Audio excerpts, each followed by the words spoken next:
There are some professional writers who really don't enjoy writing. Then there are those who love it. John Connolly falls into that second camp. He likes putting down words and telling stories. Connolly lives in Ireland but owns a home in Maine and spends some time here every year. His latest book is a collection of short stories called Night and Day.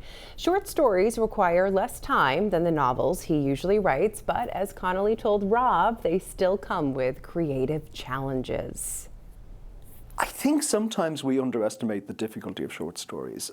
When people are in writing programs, short stories are often treated like training wheels on a bicycle. You know, write your short story because that's little, and then you can move on to your novel and leave short stories behind. Actually, short stories are much more difficult to write than novels because there are fewer places to hide.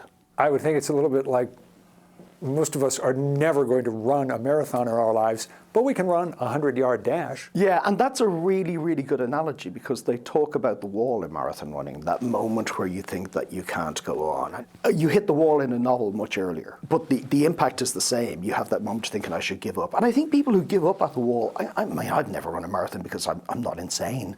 But also, I think that I quite like my comfort. So it's very important for people who are trying to write or trying to produce something creative, and we're all creative people on some level. The really difficult thing is to finish what you start. How many times have you gotten reasonably far into writing a novel and then said, this isn't working, I'm going to put it aside, and you haven't gone back to it? Never. I have no uncompleted novels, I have no uncompleted short stories. It may be that when I was younger, I had really bad OCD. And I think that's something that manifests in a lot of adolescents, you know, these routines, these attempts to impose order on a world that really is frightening to you. And maybe I sometimes think that as I went on in life and in writing, I found a way to channel that into something useful. I don't like leaving things unfinished. It bothers me. You have a lengthy piece in here, a non-fiction study of a film that came out in 1972 called Horror Express. This is not a distinguished piece of cinema, is it? No, it was never going to win any Academy Awards. For 2 million years in these subterranean caves, a creature of superhuman evil was entombed in a wall of ice,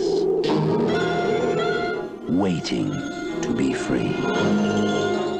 I knew it was going to be pretty cheesy, but I was still struck at just how cheesy it is. So I find it remarkable that you wrote a long piece on that. Now, you did it for personal reasons, but in a nutshell, why did you want to write about this movie that no one else has ever heard of, everyone else has forgotten except for the true horror buffs? Well, I use it as a jumping off point. So I wanted to write about nostalgia and how important that is to us and how it's something that's very easily dismissed. We often know, oh, you're wallowing in nostalgia, you're basking in nostalgia. But actually, the more psychologists look at nostalgia, the more they realize how important it is to go back to things from your childhood or your adolescence or periods when you were happy that you love and indulge in them. There's a university, the University of Southampton, and it actually has a department of nostalgia. And I think when I retire, that's the job. I want to go there.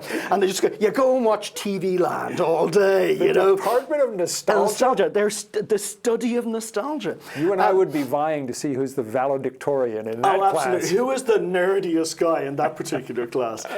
You know, when we talk about the warm glow of nostalgia, there's actually a physiological response to it. And the University of Southampton, they have a study, and they reckon that 3 times a week, you should go and, for half an hour, watch an old TV show that you liked, listen to an album that you loved from your youth, don't let anybody disturb you, pick up a book or a comic book that you loved from childhood and read it. And afterwards, you'll feel better. Have you done this? Yeah, I think, and it works. John Connolly wrote about Horror Express in part because it made him think about his late father, whom he sometimes used to watch movies with when he was a boy. The memories and associations, not necessarily the quality of the film itself, but where we saw it, who we saw it with, what were we going through at the time. These are the things that frame narratives of our lives.